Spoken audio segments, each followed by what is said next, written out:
Hello everyone, today I will show you how to use WAWA readers and earn free food and drinks every time you shop at WAWA. Go to wawa.com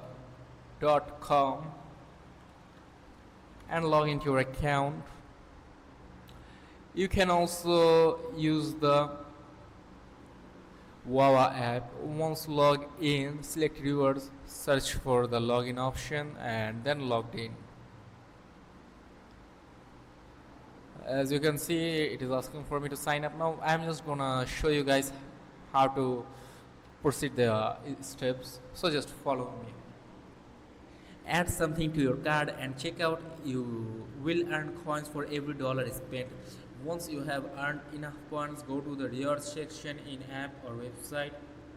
You can redeem rewards like coffee, snacks and exclusive deals.